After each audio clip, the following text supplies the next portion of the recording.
여호수아 24장 14절부터 15절까지 말씀 되겠습니다. 여호수아 24장 14절부터 15절까지 말씀. 이 편 127편 1절 성경 말씀은 이렇게 말하고 있습니다. 여호와께서 집을 세우지 아니하시면 세우는 자의 수고가 헛되며 여호와께서 성을 지키지 아니하시면 파수꾼의 깨어 있음이 헛되도다. 여호와께서 세우시고 여호와께서 지키시지 않는 그런 가정은 또 그런 인생은 모두가 헛되다라는 것이에요. 하나님을 섬기는 일은 그래서 내 가정에서부터 시작이 되어야만 합니다. 교회에서 목사요, 집사요, 뭐 권사요. 제가 목사 해보니까 이런 거 별거 아니더라고요. 이런 거 전에 우리들의 가정에서 정말로 목사가 되어야 하지 않겠습니까? 우리들의 가정에서 집사가 되어야 되고요. 우리들의 가정에서 권사가 되어야 되지 않겠습니까? 세 번째는 믿음으로 사는 꿈을 꾸어야만 합니다. 오늘 15절 말씀을 가만히 생각해 보면 그 말씀 속에는 첫째는 인생은 오늘에 머무르지 않고 과거로부터 미래를 향하여 움직여 간다는 것입니다. 그리고 두 번째는 지금 이 시점에서 무엇을 선택하느냐에 따라서 당신의 미래가 결정된다라는 거죠. 여호수아의 그 말씀 속에 보면 그게 느껴지지 않습니까? 오늘에 머무르지 않고 인생은 계속해서 가게 돼 있다라는 것이에요. 그러니까 오늘부터 결단을 하고 너희가 어떤 길을 갈지를 결정을 하라는 것입니다. 그거 오늘 결정하는 것에 따라서 당신의 미래가 결정이 될 것이다 라는 거죠. 그래서 미래의 그림을 믿음으로 그리라는 것입니다. 나는 이 길을 갈 거야. 나는 장래에 이렇게 될 거야 라고 그 그림을 그려가지고 그 길을 결정을 하고 그것을 가라는 것이죠. 몽골족에게는 토뉴쿠크라는 명장이 있었어요. 그의 좌우명은 머무르는 자는 망할 것이며 끊임없이 이동하는 자만이 살아남을 것이다 그랬습니다. 그의 가르침을 받았던 징기스칸 유명하죠.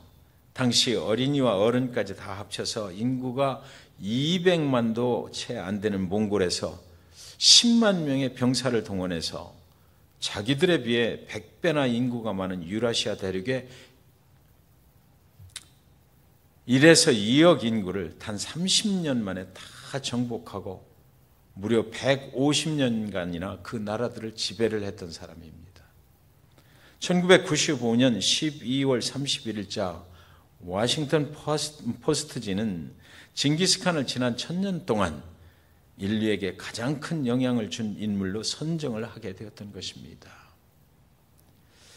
사랑하는 여러분, 머무른 자는 망할 것이며 끊임없이 이동하는 자만이 살아남을 것이다. 이런 가르침을 그가 그 좌우명으로 삼았던 것이에요. 오늘 우리는 어디에 머무르고자 하고 있지 않습니까? 머무르는 자는 망할 것이다. 그러나 미래를 향해서 도전을 하고 결단을 하고 가야만 된다. 그것이 하나님의 뜻입니다. 여호수아가 오늘 그 이스라엘 백성들에게 마지막으로 남기는 말이 바로 그거 아닙니까? 사랑하는 여러분, 오늘 여호수아의 유언과 같은 말씀을 듣고 이스라엘 백성들이 뭐라고 대답을 했는지 아십니까? 16절에 보시면 여호와를 버리고 다른 신들을 섬기는 일을 우리가 결단코 하지 아니하리니 그랬어요. 18절에도 보면 우리도 여호와를 섬기리니 그는 우리 하나님이심이로다. 21절에 우리가 정녕 여호와를 섬기겠나이다. 22절에 우리가 스스로 증인이 되었나이다. 24절에도 우리 하나님 여호와를 우리가 섬기고 그 목소리를 우리가 청종하리이다. 그런데 여호수아가요 19절에 보시면 그렇게 대답을 하는 그 이스라엘 백성들을 앞에 놓고 너희가 여호와를 능히 섬기지 못할 것이라고 말해요. 사사기에서 이스라엘 백성들은 정말 여호수아가 이렇게 말한 대로 그렇게 됐잖아요.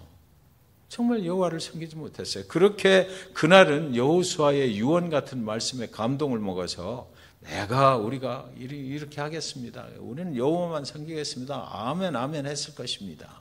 그런데 여호수아는 너희가 여호와를 능히 섬기지 못할 것이다. 그렇게 대답은 하지만 그게 안 될 것이다. 이렇게 말했고, 실제 이스라엘 백성들 그 가나안 삶이 어디로 연결돼요? 사사기로 연결이 되잖아요.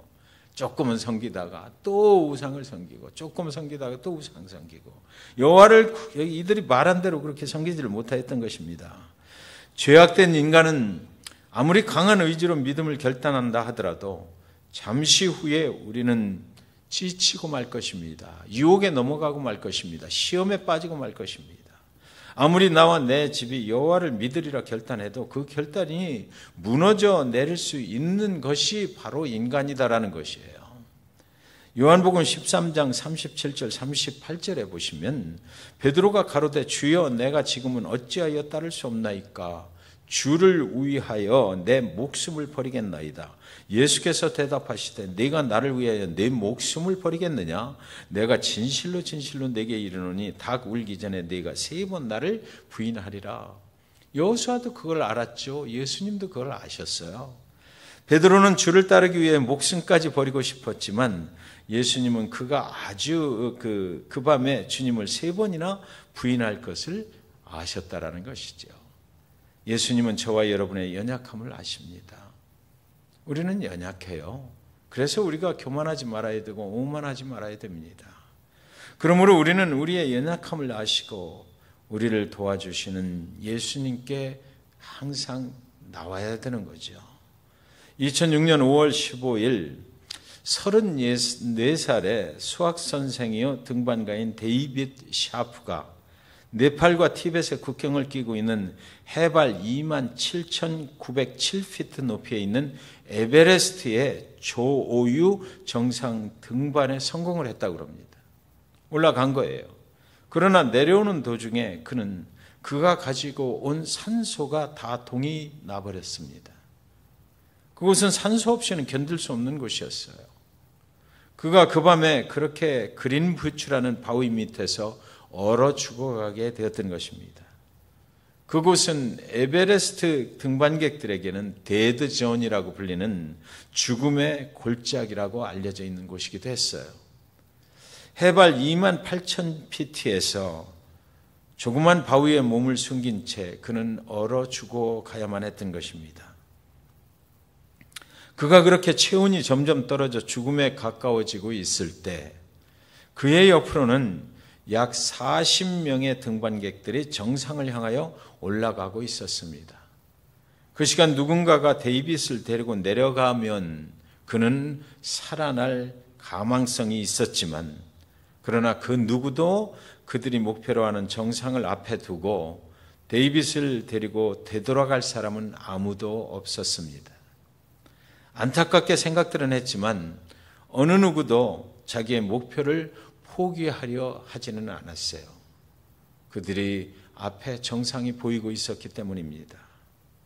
생명은 죽어가고 있는데 그들은 그들의 목표를 향하여 계속해서 산을 오르고 있었던 것이죠. 결국 그렇게 해서 데이빗은 거기서 얼어 죽어야만 했습니다. 얼마 후 그 40명의 사람들을 인터뷰를 해보았습니다. 그들은 모두 말하기를 그에게 가망이 없어 보여서 포기할 수밖에 없었습니다라고 말하였습니다. 에베레스트에 올라가기 위해서는 네팔이나 그 티벳 정부에 약 2만 불을 내고 허가를 받아야만 한다고 합니다. 그리고 6,000불 정도의 비용을 가이드에게 지불을 해야 되는 거예요. 그리고 그 가이드를 따라서 퍼밋을 받아가지고 이제 그 에베레스트 정상에 도전을 하게 되는 것입니다. 만약에 어느 누구라도 정상을 오르는 중간에 포기를 하게 되면 그 돈은 다 날아가 버리는 것이지요. 그래서 그들 중에 포기를 하고 데이빗을 데리고 내려가려고 했던 사람은 하나도 없었다는 것입니다. 40명의 사람들은 정상 정복의 꿈을 실현하기 위해서 한 생명을 포기를 했습니다. 40명의 사람들은 돈 6,000불과 2만 불을 잃지 않으려고 한 생명에 얼어 죽어가는 것을 보고도 그냥 지나쳐버린 것이에요. 여호수아는 여호와만을 선택하라 그랬습니다. 왜 그랬을까요? 오늘 우리에게 적용되는 것은 무엇입니까? 한 생명을 위해서 우리가 먼저 믿음을 굳게 지키라 하는 거죠. 믿음을 굳게 지키고 있어야 되는 그 이유는 아직도 예수 그리스도를 모르고 있는 그런 사람들을 예수 앞으로 인도하기 위해서 그래야만 하는 것입니다. 멈추는 자는 망할 것이고 미래를 향해서 가는 자만이 살아남을 것입니다. 우리의 미래는 무엇을 위해 존재하는 것입니까? 한 영혼을 예수 앞으로 인도하기 위해서 우리의 미래가 있는 거죠. 여러분은 지금 어디를 향해서 올라가고 있습니까? 오늘 아침 저와 여러분 기도하시면서 우리는 지금 어디를 향해서 가고 있나 한번 생각해 보시면서 하나님께 기도했으면 좋겠습니다.